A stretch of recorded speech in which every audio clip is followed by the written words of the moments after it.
Madam, please come. Good time. Adjoa is studying here since nursery, LKG, UKG, till 8th class studying here only. Only one school, that is BPS. What is that school? It is the number one school in Andhra Pradesh. Do you know that? It's the number one school. Every parent dreams like that. My kid to be studying in BPS. That brand itself, Kaita, a pair of the chart, Naga BPS, a name of the chart. Around the students of the American Subha. I worked in the government hospital almost 12 years. Government doctor got 12 years works and Gabati. I know everything. And I got 3 times the best doctor award from Andhra Telangana combined state.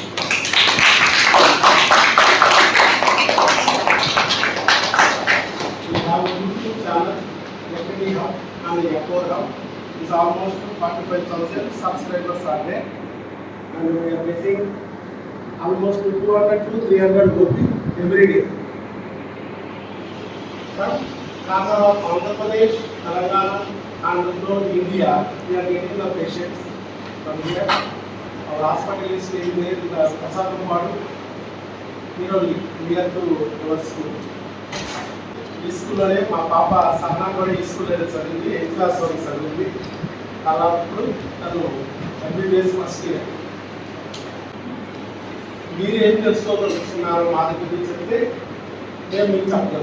How many of you are going to become a doctor? That's your target. So you have so many things in your mind. How sir has come to this profession, how he did hard work, that you can ask him. So they are going to become a doctor, that is the target. So that they need some more guidance. Doctors engineer lawyer any professional. ఏ వృత్తిలో మీరు ఉన్నా కూడా the బెస్ట్గా ఉంటే చాలు. Even మీరు business నేర్చుగా అభినవాళ్ళలో ఉన్నా కూడా ది బెస్ట్గా ఉంటారు. అంటే అప్పుడు మనం ఏం చేయాలి? ది బెస్ట్గా వర్క్ చేయాలి. వర్క్ చేయడాన్ని హార్డ్ వర్క్ అంటారు కదా చాలా మంది. వర్క్ని హార్డ్గా ఫీల్ అవుతుంది, ఇష్టంగా ఫీల్ అవ్వాలి. అలా ఫీల్ అయితే ఈజీ, యువర్ టాస్క్ ఈజీ. చాలా మంది నన్ను అడుగుతారు, మార్నింగ్ 7 నుంచి స్టార్ట్ చేస్తారు, రాత్రి 10 వరకు చూస్తూ ఉంటారు పేషెంట్ని. 200-300 మెంబర్స్ పేషెంట్ చూస్తే మీరు అలసిపోరా, మీ స్ట్రెయిన్ అనిపించదా? అనిపించదు. ఎందుకంటే మీరు పేషెంట్ వస్తూ ఉంటే మనకి ఇంకా ఎనర్జీ బూస్ట్ అవుతూ ఉంటుంది. సెల్ ఫోన్ ఛార్జింగ్ పెడితే ఛార్జింగ్ ఎలా పెరుగుతూ ఉంటుందో అలా ఛార్జింగ్ లాగా పెరుగుతూ ఉంటుంది. ఎందుకంటే ఇష్టపడ్డాను కాబట్టి ఆ ప్రొఫెషన్. మా ఫాదర్కి చదువు లేదు, మా మదర్కి చదువు లేదు. మరి మాకు చాలా పూడి గుడిసే, మట్టి గోడలు, వెరీ పూర్ విలేజ్. అంటే మా ఊరికి బస్సు కూడా లేదు, ఇప్పుడు కూడా బస్సు లేదు. Still I got medicines. చాలామంది అంటారు కదా మాకు వసతులు సరిగ్గా లేవు, మా పేరెంట్స్ ఇంటెలిజెన్స్ కాదు, దానివల్ల మాకు చదువు ఎక్కట్లేదు. అది కారణం అయితే కాదు. ఈ ప్రపంచంలో ఎవరు ఎలా ఉన్నా నువ్వు ఎదగొచ్చు. ఇప్పుడు మిగతా వాళ్ళందరూ మారి నీకోసం అనుకూలంగా పనిచేస్తే నువ్వు ఎదుగుతావు అనేది చెప్పింది. నువ్వు మారితే నీ జీవితం మారి. సో మన జీవితం మార్చుకోవాలంటే ఎవరు మార్చుకోవాలి? మనం మార్చుకోవాలి. మనం చేంజ్ అయితే మన లైఫ్ చేంజ్ అయిపోతుంది. ఎవరు నీ కోఆపరేట్ చేసినా కోఆపరేట్ చేయకపోయినా ఓన్లీ 1 పర్సన్ ఇస్తే you will always help you. That person is God. God ఎప్పుడు ఎవరు వైపు ఉంటాడు? మంచి వాళ్ళ వైపు ఉంటాడు, గేమ్ ఓరియంటెడ్ పర్సన్స్ వైపు ఉంటాడు. కాబట్టి నాకు ఎవరు సహకరించట్లేదనే పదమే కంప్లైంటే రాకూడదు. మా పేరెంట్స్ బాగాలేదు, మా పేరెంట్స్కి చదువు లేదు, మా పేరెంట్స్కి డబ్బు లేదు, మా పేరెంట్స్ నాకు వసతులు కల్పించట్లేదు, కారు ఇవ్వట్లేదు, విమానం నింపలేదు. నోని 10th క్లాస్ వరకు మా కాళ్ళకి చెప్పులు కూడా లేవు. మా పేరెంట్స్ చెప్పులు కూడా లేవు. But I became a doctor and a gynaecologist, fertility specialist. Only 4 formulas are there in our hospital. 4 formulas వరల్డ్లో ట్రీట్ చేసే ఏకైక డాక్టర్ నేనే. అంటే 4 డిసీజెస్కి నా దగ్గర తక్క ఎక్కడ ఏ డాక్టర్ దగ్గర ట్రీట్మెంట్ లేదు. అందుకే 300 మంది వస్తున్నారు అమెరికా నుంచి, కెనడా నుంచి. ఎందుకు వస్తారు? లేకపోతే 2 లక్షలు ఖర్చు పెట్టి ఛార్జీలు ఖర్చు పెట్టి మన దగ్గరికి నా 500 రూపాయలు ఫీజు ఇవ్వడానికి అయితే రాదు కదా. ఎందుకంటే lower the treatment is not good. Doctor YS Babu trust ఎక్కడి హబ్ అని యూట్యూబ్ ఛానల్ ఉంటుంది madam. Our success videos are there every day. We're uploading so many videos. Madam also administrator in that hospital.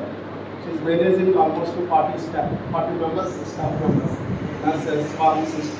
ఇలా చాలా వాళ్ళు manage చేస్తారు. Madam cooking చేస్తారు. ఆ videos కూడా దాంట్లో మార్నింగ్ 8 కూడా వీడియో అప్లోడ్ అయింది. అలా సో కుకింగ్ వీడియోస్ కూడా ఉంటాయి. సో నేను చెప్పేది ఏంటంటే మీకు మనకి ఎలాంటి వసతులు లేకపోయినా మనం తిరగచ్చు. నేను చిన్నప్పుడు ఒక చిన్న ఇన్సిడెంట్ చెప్తాను, దాన్ని బట్టి మీరు అర్థం చేసుకోవచ్చు. 2 వ్యక్తులు ఉన్నారు. ఒక వ్యక్తి మార్నింగ్ 3-4 లేసి చదువుకుని తన స్కూల్కి వెళ్ళి తనంతా కరెక్ట్గా చేశాడు. అదే తన క్లాస్మేట్ ఉదయం 7 గంటలకు లేచాడు.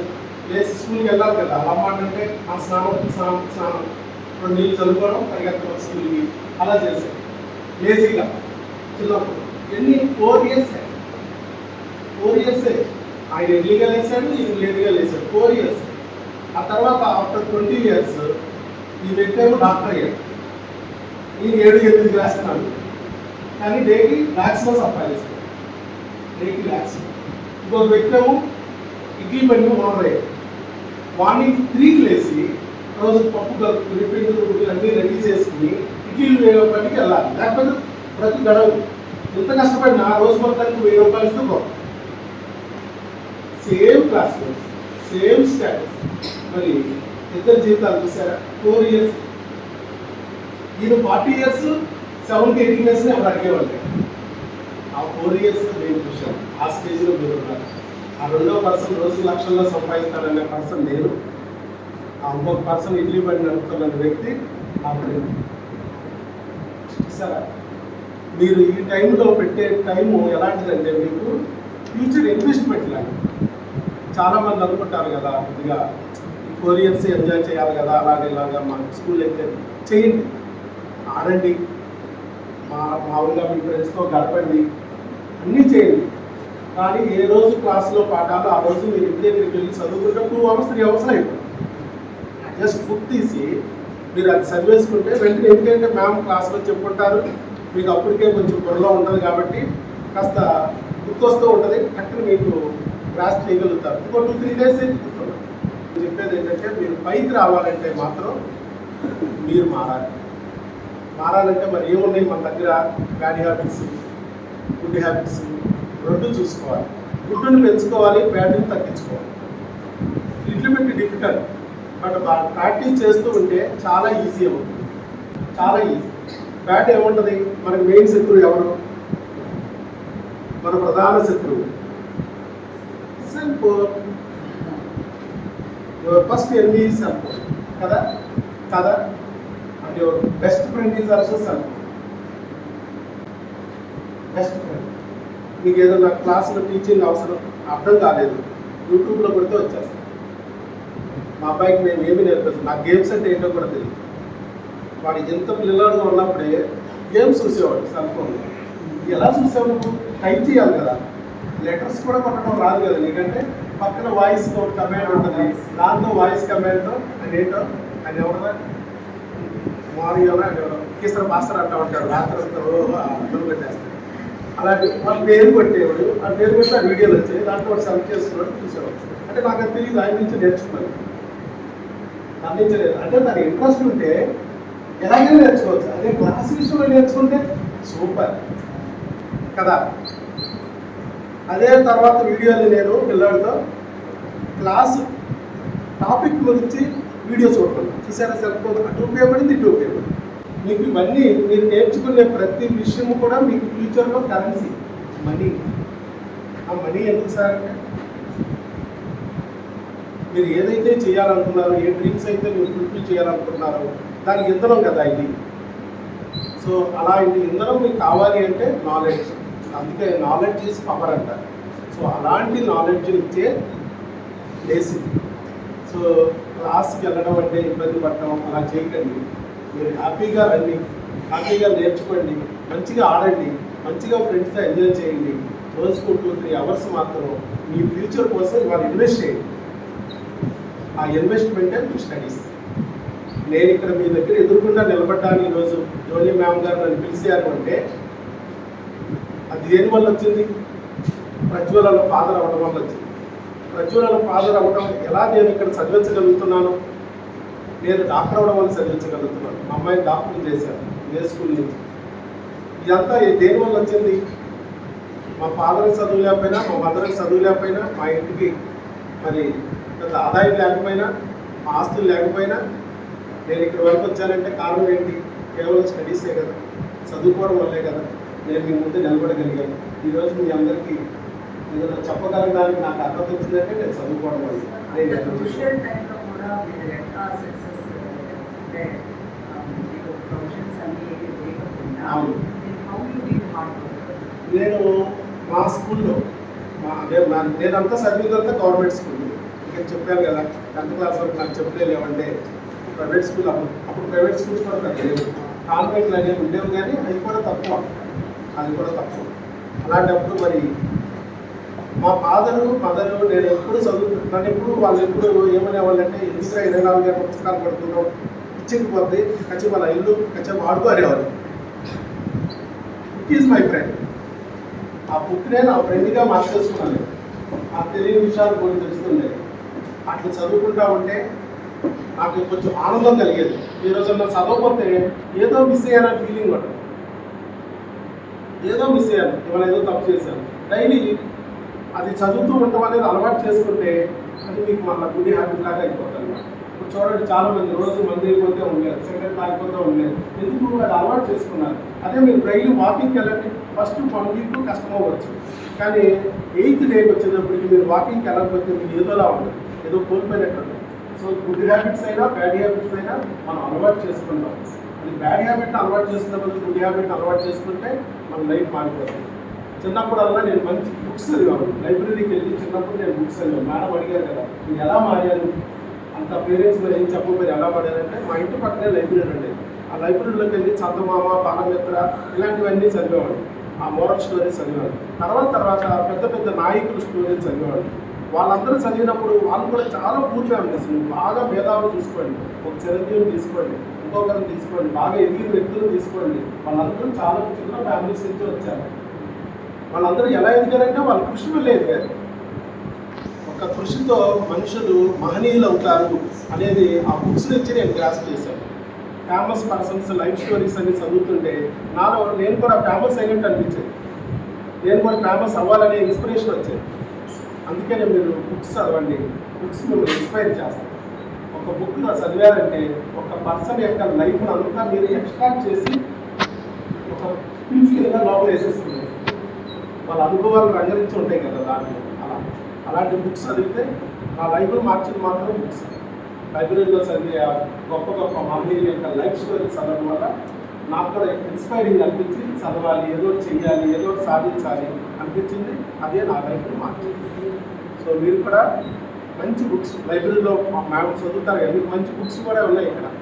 అవి ఏదో స్టోరీ బుక్స్ అయినా పర్లేదు, స్టోరీ బుక్స్ కూడా మోడల్ ఉంటుంది, ఏదో ఒక మోడల్. నాలో ఒక బుక్ అయితే ఒక చిన్న పాయింట్ అయితే నేను చిన్న పేపర్లో న్యూస్ పేపర్లో ఒక చిన్న వర్క్లో నా లైఫ్ను మార్చింది. Hard work never goes waste. ఆ పదం ఇప్పటికీ నాకు ఎందుకు గుర్తుందంటే నువ్వు చేసే కృషి అనేది ఎప్పటికీ వృధా కాదు. అది ఇవాళ నీకు మనీ ఇవ్వకపోవచ్చు, రేపు ఇవ్వకపోవచ్చు, ఎల్లుండి ఇవ్వకపోవచ్చు, నీకు ఫలితం ఏదో ఒక రోజు నీకు ఫలితం ఇచ్చింది. ఒక విత్తనాన్ని మీరు నాటేటప్పుడు ఆ విత్తనం మొక్కొచ్చిందా లేదా రోజు తడిసి ఉండకూడదు. మీరు నాటి దానికి చేస్తూ ఉండాలి. అలా 10 విత్తనాలు నాటితే ఏదో విత్తనం మొక్క వస్తుంది, ఆ మొక్క పెరుగుద్ది, వృక్షం అవుతుంది. అప్పుడు వరకు మీకు ఏం ఇవ్వదండి, మీ శ్రమే కనబడతా ఉంటుంది. కానీ ఒక్కరోజు స్టార్ట్ అవుతుంది ఈ విత్తనాలు, ఆ మొక్క అయిన వృక్షము కాయలు ఉండడం మొదలవుతుంది. ఆ కాయలు ఇచ్చిన తర్వాత నుంచి మీ జీవితం ఎలా ఉంటుంది, కోసుకు తినడం ఏం చేయాలి.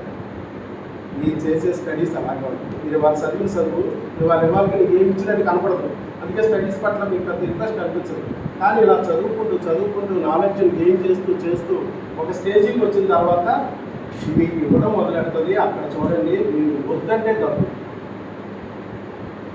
Earning money is very easy. ఎలా మనీ ఎర్న్ చేయడం చాలా తేలిక. చాలా మంది అంటారు, ఇంట్లో చాలా మంది పేరెంట్స్ కానీ పక్కన వాళ్ళు కానీ వింటూ ఉంటారు, డబ్బు చాలా కష్టం, డబ్బు సంపాదించడం చాలా కష్టం, ఏదైనా చేయొచ్చు కానీ ఏదైనా లాగచ్చు కానీ డబ్బులు లాగలేము, ఎవరి దగ్గర ఏదైనా తీసుకోవచ్చు కానీ డబ్బులు తీసుకోలేము ఈ టైంలో. కానీ డబ్బులు సంపాదించడం చాలా easy. Only thing is you have to learn the skill. నీకు ఎవరైనా ఒక డబ్బులు ఇవ్వాలంటే వాళ్ళకి కావాల్సింది నువ్వు అందించగలిగే స్కిల్ నీ దగ్గర ఉండాలి. ఆ స్కిల్లే మనీ.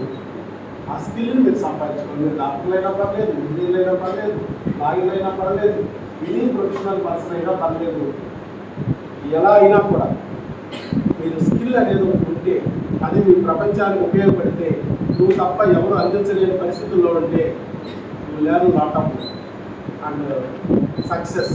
ఆ సక్సెస్ కూడా నీకు తెలియటం నీకు తెలియదు. కాబట్టి నేను ఇండియాకి వస్తున్నాను. ఇంకే స్కిల్ డెవలప్ చేసుకోవడానికి చూసుకోండి. ఇప్పుడున్న పరిస్థితుల్లో మీ స్టడీస్ అనేది నాలెడ్జ్ని గెయిన్ చేసే బెస్ట్ వెపన్.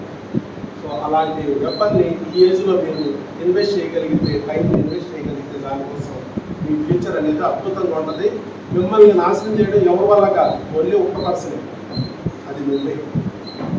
మిమ్మల్ని బాగుపరచడం ఎవరి వల్ల కాదు, ఓన్లీ 1%, అది నువ్వే. కాబట్టి మీరు అర్థం చేసుకోండి, మీలోనే ఉంది ఆ టాలెంట్, మీలోనే ఉంది ఆ స్కిల్. దాన్ని మీరు బ్రష్అప్ చేసుకోవాలంటే, నేను మారాలి, నా లైఫ్ని సక్సెస్ఫుల్ చేసుకోవాలనే ఒక జీల్గా ఉంటే మీకు